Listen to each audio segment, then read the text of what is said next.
Welcome back. Right now we're going to check our weather on this very chilly morning, and there is a bit of a storm on its way, but a very tiny, small, little storm is coming tonight into tomorrow morning, but that's what it looks like right now live from our roof cam. Currently it's 4 degrees, but a little bit colder when you factor in the wind chill. 23 degrees is the high, so about quite 10 degrees colder than it has been, and just a chilly, chilly day. 2 degrees overnight and partly cloudy skies, and that's where we'll see that. Slight dusting is what is expected in the mountains here in northern Utah. Looks to be quite small, unfortunately. And then that ushers in even colder temperatures. As you can see, look at our lows. Wednesday down to -2, our high is only 19 degrees, so very, very cold. Thursday down to below 7, the high's 22. Friday, we're finally getting a little bit warmer with that low. -1 is that low, and then 29 the high. And then finally climbing out of the negative low temperatures on Saturday and Sunday, with the high being 32 and those lows being 6 and 5. Let's take a look at Salt Lake City, see what you can expect if you're going to be along the Wasatch Front today. Currently it is 20 degrees with sunshine. Good news is hopefully we'll have better air quality today, and especially tomorrow as that storm kind of blows in and gets that air out of here. Today, the high is 32 degrees and clear, 18 overnight. And Salt Lake is also going to see some significantly lower temperatures in the next 5 days. So as we look at that, you can see Wednesday, that high is 29, and I think the low is quite a bit lower than that. And then Thursday, the high is 31, low 11. So at least it's double digits in Salt Lake City, not below 0 like it will be up here. Friday, the high is 35, low 13. And then getting warmer for your weekend. Saturday looks to be a beautiful day. The high is 40, low 18. And Sunday, pretty much identical temperatures. Salt Lake City likely won't see any of this slight dusting, maybe on the benches, but it keeps getting slider and slider, this little storm, unfortunately. But it does look like we're going to see a pattern of more active weather, although I feel like we keep saying that. But fingers crossed, maybe next week we'll get a decent storm, but we'll keep you posted on that. Another beautiful shot from our roof cam. We have an interview for you, actually. I'm speaking with best-selling author Tahereh Mafi. So right now, Tahereh is joining us. Recently wrote This Woven Kingdom. Tahereh, thanks for being here today. How are you? So much for having me. I'm doing great. How are you? Doing well, and I'm very excited to ask you about this all-new trilogy, I believe. So tell me about this book.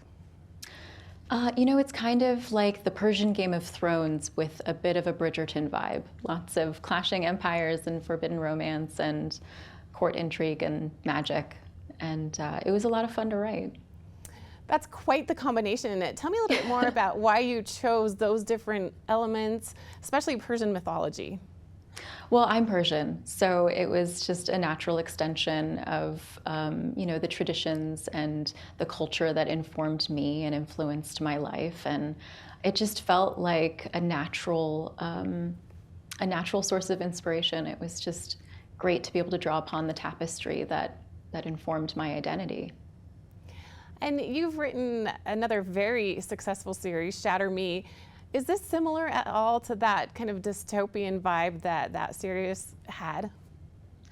Well, it's definitely not dystopian, but it has a lot of, there will be, romance and, there will be wars and fighting and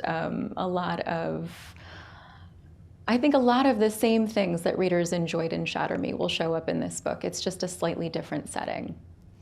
You have so many incredible, intricate details in your books. I'm curious about your process. How do you create these incredible in-depth storylines and keep everything straight in your head? Do you use Post-it notes? I'm always really curious about this process, how you brainstorm and how you get to this product, because it's a huge effort and you do such a great job. Thank you so much. I'm still figuring it out even after 10 years. But the truth is that I keep a lot of notebooks. I write a lot of things down. I like to outline in not a super rigid way, but I keep notes of everything. But also I create Pinterest boards and sound boards, to get a feel for like how I want the atmosphere to feel with like all 5 senses. So taste, sound, smell, that sort of thing. touch, all of it all together really helps me set the mood. And as an author, what do you do if you're experiencing a block, if you're just not sure where you should go next, or maybe you just don't feel like writing and you know you need to, you're under deadline? What do you do to push through that? I find that writer's block is usually symptomatic of either one or two things. Either my creative well is dry, which means I need more input to create output. I need to read a book, watch a movie, go to a museum, just refill my well. Or I'm trying to make the characters do something I want them to do, but that is not really what they want to do.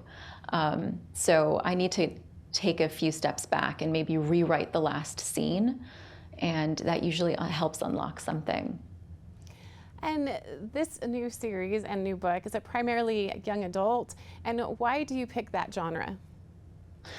I definitely think that pretty much everything I write has crossover appeal. The young adult world has such a broad appeal in general, so I feel like there are definitely a lot of adults and young readers who enjoy these books. But I love the world of young adult because these are the books that help inspire young people to fall in love with books to begin with, which was such an important part of my life. I fell in love with books as a young person, and that shaped my entire life. So I love being a part of that. And a plotline in this book has to do with royalty, with the prince, servant girl. Tell me a little more about that, of course, without spoiling anything. Well, without spoiling anything, so the main character of this story, I don't think it's a spoiler to say, she's actually the long-lost heir to a Jinn kingdom, but she lives her life in hiding as a servant. And actually, she has a couple of jobs. She also moonlights as a seamstress. And, she's trying to live her life out of the spotlight because she knows that if she's discovered, she'll get killed. And so this is the story of her unwillingly being yanked out of hiding and forced to inherit a throne that she thought was lost. Really exciting story. So we mentioned this is a trilogy. Have you already written the other two books? Are you in the middle? Where is that right now? I'm reluctant to call it a trilogy. It's going to at least be 3 books. That's for certain.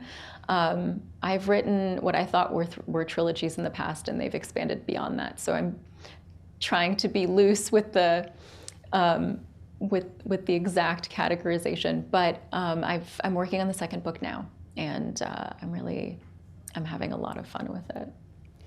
And this Woven Kingdom, where can we get it? I believe it's already out. We want to make sure that we read it and just really get absorbed and enthralled with your books, as we always do. Thank you so much. Yeah, it's on shelves today. It's out now. You can get it wherever books are sold. Thank you so much, Tahereh Mafi, for joining us today. The book is This Woven Kingdom, the beginning of a trilogy, or maybe not, maybe an entire series. It's a really great storyline. I encourage everyone to read it. Thanks so much to Tahereh for joining us this morning. We'll be back with more right here on Mountain Connections after this.